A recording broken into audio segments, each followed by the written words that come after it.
नमस्कार, मैं हूं गौरी चंद्रा आपके साथ और आप देख रहे हैं न्यूज़ ट्रैक। आज बॉलीवुड के सबसे बड़े शोमैन स्वर्गीय राज कपूर जी की 32वीं पुण्यतिथि है। फिल्मी जगत में उनका काफी बड़ा नाम है। उन्होंने न जाने कितनी फिल्मों में अपना बड़ा योगदान दिया है।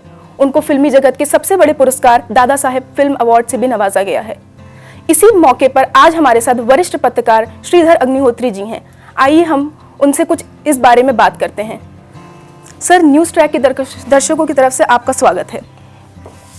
सर, आप तो फिल्मों के विशेष जानकार हैं। आज देश के सबसे बड़े शोमैन राज कपूर जी की पुण्यतिथि है। राज कपूर साहब के फिल्मी करियर के बारे में कुछ बताइए।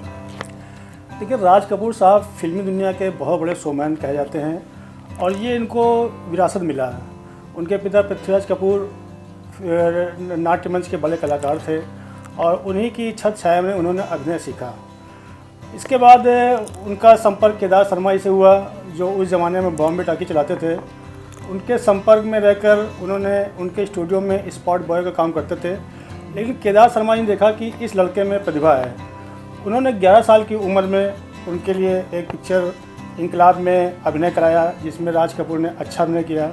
उसके बाद राज कपूर बराबर केदार शर्मा का सहयोग करते रहे। इसी बीच जब वो 23 साल के हुए तो उनके लिए केदार शर्मा ने पहली पिक्चर नीलकमल बनाई। नीलकमल पिक्चर हिट भी नहीं हुई, हिट भी हुई, दोनों चीज़ें, लेकिन उससे राज कपूर एक चर्चा में आए। इसी बीच उन्होंने 2-3 फिल्में और की, लेकिन वो फिल्मों में उनका ज़्यादा नाम नहीं हुआ।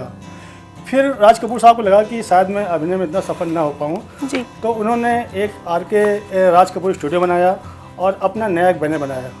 उसी बैनर तरह उन्होंने पहली पिक्चर बनाई आग पिक्चर बेहद सफल हुई। उसके बाद उनको फिल्मी निर्देशन का शौक़ सवार हुआ। उन्होंने एक फिल्म और बनाई बरसात में उन्होंने पहली बार नरगिस दत्त को लिया, जो फिल्म सुपरहिट हुई। उसके बाद राज कपूर साहब लगातार कई फिल्में उन्होंने डायरेक्ट की, प्रोड्यूस की, अभिनय भी करते रहे। उनका बड़ा लंबा सफ़र रहा फिल्मी दुनिया में, इसी उनको शोमैन कहता है। और 1985 में उनकी राम तेरी गंगा मैली अंतिम पिक्चर थी। हालांकि जिस समय उनकी 1988 में डेथ हुई, 2 जून 1988 को, उस समय उन्होंने हिना पिक्चर का पूरा प्लॉट कर लिया था, लेकिन वो उनका सपना अधूरा रह गया। वो हिना पिक्चर बाद में उनके बेटे रणधीर कपूर ने बनाई। सर, कहा जाता है जितना वो अब एक अभिनेता के तौर पर मशहूर है, उतना ही वो एक निर्माता और निर्देशक के नाम पे मशहूर है। इसके बारे में आप क्या कहना चाहेंगे? बिल्कुल आप सही कह रहे हैं कि निर्माता निर्देशक के रूप में उनकी लगातार फिल्में, जो उनका सफ़र बरसात से और आग से शुरू हुआ, वो लगातार जारी रहा। 1985 में उनकी राम तेरी गंगा मैली सुपरहिट पिक्चर हुई। उसके पहले मैं नाम जोकर, बॉबी, सत्यम सुंदरम, उन्होंने फिल्मों की झड़ी लगाई थी। राज कपूर ये इस बात गारंटी थे कि वो जो पिक्चर बनाएंगे वो सफल होगी। जी बिल्कुल। उनकी हालांकि इस बीच 1-2 फिल्में असफल हुई, लेकिन वो निराश नहीं हुए। लगातार फिल्मी करियर उनका चलता रहा, नए प्रयोग करते रहे। यहाँ तक कि उन्होंने राम तेरी गंगा मैली में एक नया प्रयोग किया। उन्होंने नदी और नारी की एक स्टोरी बनाई और जो है वो बेहद सफल हुई।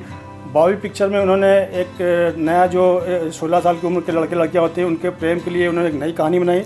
इस तरीके वो प्रयोग धर्मी प्रोड्यूसर डायरेक्टर थे, जिनका आज तक कोई मुकाबला नहीं कर सका। जी बिल्कुल। देश के जितने फिल्म निर्माताओं के लोगो हैं, उसमें से आर.के. बैनर का लोगो सबसे अलग कहा जाता है। बिल्कुल सही कह रहे हैं। ये लोगो उन्होंने जब उन्होंने बरसात फिल्म बनाई तो उसमें उन्होंने नरगिस दत्त को एज ए एक्ट्रेस लिया। तो उसका एक सीन था बरसात का, तो वो सीन उनको इतना भाया, जो उन्होंने आगे जितनी फिल्में रही हैं, आवारा के बाद उन्होंने ये ट्रेंड शुरू किया और वो आर.के. बैनर का एक परमानेंट लोगो बन गया। जी बिल्कुल। कहा जाता है कि स्वर्गीय राज कपूर की फिल्मों में अभिनेत्रियों के बड़े बोल्ड सीन रहते थे। इसके बारे में आपका क्या कहना है? ये राज कपूर साहब ने एक नया प्रयोग किया था। उन्होंने मेरा नाम जोकर में ये एक नया प्रयोग किया। उसमें एक्ट्रेस थी पद्मिनी, जिसका उन्होंने बोल्ड सीन दिया। वो बोल्ड सीन भारतीय दर्शकों को पसंद आया। फिर वो उसका प्रयोग लगातार करते रहे। उन्होंने सत्यम सुंदरम से लेके और ये जो पिक्चर राम तेरी गंगा मैली आई, सब में उन्होंने प्रयोग किया और उनका प्रयोग सफल रहा। उसको देख के जो दूसरे प्रोड्यूसर डायरेक्टर थे, उन्होंने भी ये प्रयोग किया। लेकिन राज कपूर जिस तरीके बोल्ड सीन अपनी एक्ट्रेस दिलवाते थे, उसके पीछे कहानी को तर्क होता था। तो लोगों को लगता था कि ये जबरन जो है पिक्चर में ये सीन ठूसा गया है, ऐसा नहीं होता था। उसके पीछे कहानी होती थी, लॉजिक होता था। तो दर्शकों को लगता था कि ये राज कपूर साहब ने जो एक्ट्रेस का बोल्ड सीन दिखाया है, उसके पीछे उसकी ज़रूरत थी। जी बिल्कुल। कहा जाता है कि वो अपनी फिल्मों के गीत संगीत पर बहुत ज़्यादा ध्यान दिया करते थे। ये एक बड़ी बात थी उनके, इसमें आप कुछ कहना चाहेंगे? ये राज कपूर साहब जानते थे कि हिंदुस्तान का जो व्यक्ति है, उसे गीत संगीत से बहुत मोहब्बत है। जी बिल्कुल। इसलिए वो जो है हर फिल्म में इतना अच्छा संगीत रखते थे और तरह तरह प्रयोग भी करते थे। यहाँ तक कि जब उनकी जो पूर्व की फिल्में थी उसमें हसरत जयपुरी और शंकर जयकिशन शैलेंद्र की जोड़ी हुआ करती थी जी। लेकिन जब 70 के दशक में युग बदलने लगा तो उन्होंने लक्ष्मीकांत प्यारेलाल और आनंद बख्शी को लिया। इस फिल्म में उन्होंने 2 नए गायक लाए, शैलेंद्र सिंह और नरेंद्र चंचल। उसके बाद उन्होंने जब सत्यम सुंदरम पिक्चर बनाई तो उन्होंने उस फिल्म में 3 गीतकार रखे हैं, नरेंद्र शर्मा, आनंद बख्शी और एक विट्ठल भाई पटेल, जो मध्य प्रदेश की राजनीति में एक मंत्री भी रहे हैं, लेकिन उनका गीत अच्छा लगा उन्हें तो उन्होंने उस फिल्म को ले लिया। इसके बाद जब राम की गंगा मैली पिक्चर आई तो उसमें पूरा संगीत रवींद्र जैन का था, लेकिन एक गीत उन्होंने हसरत जयपुर से लिखवाया। वो गीत सुन साहिबा सुन बेहद हिट हुआ। तो कहने का आशा मेरा है कि वो प्रयोग धर्मी थे, वो जानते थे कि दर्शक हिंदी फिल्म संगीत में उसको बहुत रुचि है, इसलिए कई प्रयोग करते हैं, उनके प्रयोग सफल रहते थे।